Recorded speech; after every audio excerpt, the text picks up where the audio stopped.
大家好，我是邱平，我现在还在陕西咸阳的乾陵里面，这里属于乾陵的主峰梁山，武则天还有唐高宗李治就埋在我左手边这个山里面。那乾陵大家都知道非常著名，在中国有3个帝王陵特别与众不同，就是我们说的一个不敢挖，一个挖不动，一个找不到。其中说的就是秦始皇陵、乾陵，还有成吉思汗的。我们现在来到这个乾陵，从唐高宗李治到现在，差不多1300年，经历了个无数的盗墓贼，还有那些当时古代那些军阀都想打乾陵的主意。不是有这样一句话说吗？唐朝当时有个军阀，他把关中18陵都挖了个遍，只有乾陵没有挖动。还有唐朝末年有个黄巢起义，派40万大军来挖乾陵，也没有找到。这个就是被称为挖不动的一个帝陵。明显的我们可以看到，现在这里全部是石头。那基本上乾陵这个梁山也是一座石头的那个山峰啊，所以说它的墓道口你如果没有找到的话，进这个地宫是不可能的。现在我们再去山上走一走，看一下墓道口在哪里。我们还没有到达峰顶，现在只是在半中间，但是也能看到这里石头非常多，所以当时修建这个陵墓的时候选择确实好。因为石山相对土的话，一个是更坚固。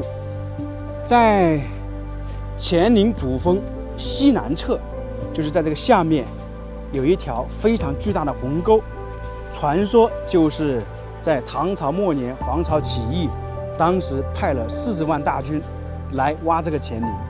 那么他挖乾陵到底是为什么呢？其实说的简单一点，他知道唐朝昭陵、乾陵里面财宝是非常多的，所以呢他才来打乾陵的主意。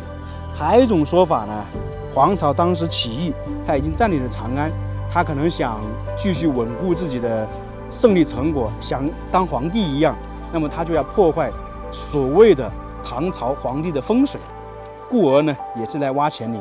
乾陵被称为挖不动，是在上千年时间一直找不到墓道口。但是呢这个总有例外，在上个世纪大概是60年代左右，乾陵的墓道口是被发现了。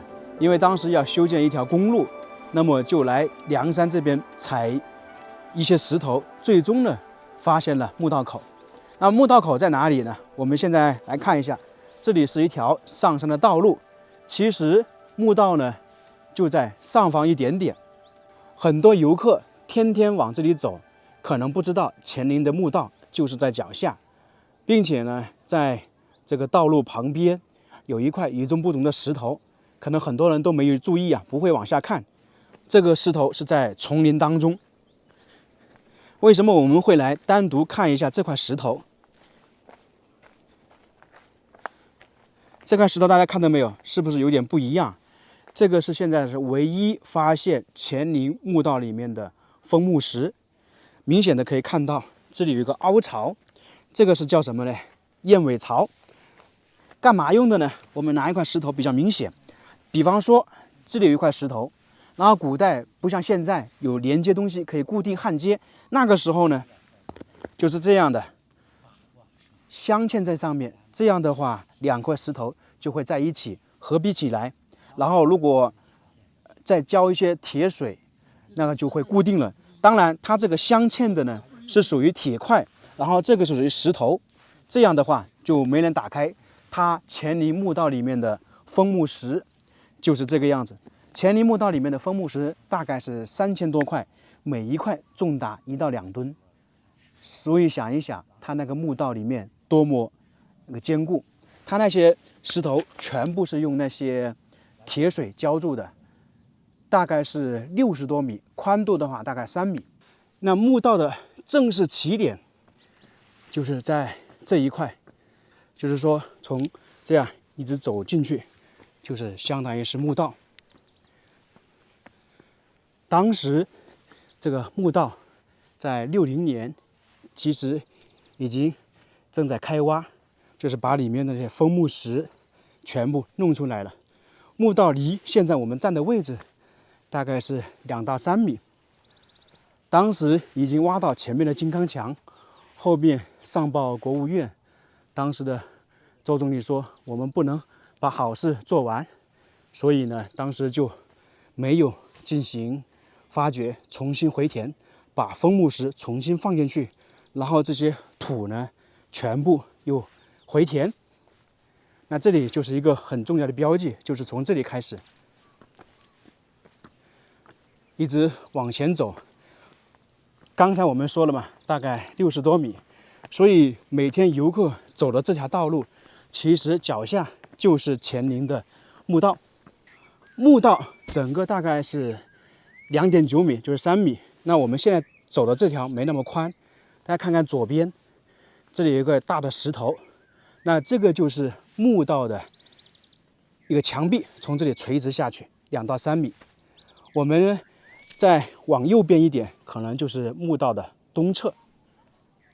这里可以看到这些石头都是有明显的人工雕刻的痕迹，看到没有？那么它墓道口为什么会选择在这个东南方向呢？整个梁山大概是属于一座石山，在黄巢沟挖的那边西南方向都是石山，它就不好开挖墓道口。而在南边这边半坡全部基本上是树木，然后我们可以看到底下呢也有很多黄泥土，那这里开挖呢非常方便，后面进行回填也比较方便。这个自然就是它建造陵墓的一种方式。因为你如果直接在石头里面开凿墓道口，费时费力，而且可能时间也比较长。因为古代不像有炸药，有那些我们现在这些大型器械，那个时候没有的话，你靠人工要在石山里面开凿地宫，然后开凿入口是很难的。这上面全是黄泥土，在上个世纪60年代前，一直都不知道乾陵的墓道口在哪里。那么金刚墙是在哪个位置呢？就是说墓道走完了，地宫正式是在哪里？就在这个位置，它很深，墓道口到地宫一直是往下走的。我们现在这里属于金刚墙的位置，往下挖17米。我们一开始上来的时候，那个墓道口离地面大概是属于2、3米，那就证明它这个墓道口一直是往下钻的。地宫的话也是在里面，从梁山顶峰到地宫大概可能有上百米的距离，因为很少那个地宫嘛会往上的，都是往下的。它金刚墙相当于也是一扇门，我们看一些纪录片也能看到，金刚墙上面是那个很多枫木石压在上面，用铁水浇灌的。把枫木石拿掉了，就是地宫的大门。按照唐朝有个规定啊，皇帝的这个地宫里面的门是属于石头的，总共有5扇石门，5对，就是相当于5道关口。那么王公大臣公主是3对，这个要区分一下。同时在乾陵里面到底埋葬了什么不得而知，但是在乾陵这边景区有一个仿唐地宫，就仿到乾陵的，可以看到里面呢是很奢华，财宝肯定是数不胜数。关键是传说乾陵地宫里面埋葬了一个王羲之的《兰亭集序》。为什么会说这个非常重要呢？因为唐朝初年，李世民、李治还有那些王公大臣都非常喜爱书法。我们比较熟知的飞白书，在那个时候也有，特别是在昭陵博物馆保存了飞白书的石刻，还有很多大臣褚遂良，很多人都是啊，所以说才很有可能《兰亭集序》就埋在地宫里面。因为唐高宗去世的时候，武则天可能就把这本那个放到地宫里面，陪伴着唐高宗李治。这里金刚墙过去一点点就甬道，就是那个相当于木门接着一木门，到了再往前一点就是真正的核心。当年考古专家其实已经把墓道里面的封墓石全部拿出去了，也是花费了一段时间，然后刚好到了金刚墙。那后面由于我们说的不主动挖帝王陵，所以就后面重新把封墓石放进去回填封土。但是专家留下了一个标记，就在这块石头上面，就是相当于我们金刚墙上面一个标志，一个十字形。可能很多游客来这里啊，他是不知道的，不知道走下的道路是墓道，同时也不知道我们现在站的这个位置属于金刚墙，故而隐藏了差不多1300年的乾陵墓道口，准确位置被我们找到标记出来了。墓道也现在就在我们脚下面，这个是不是非常神奇？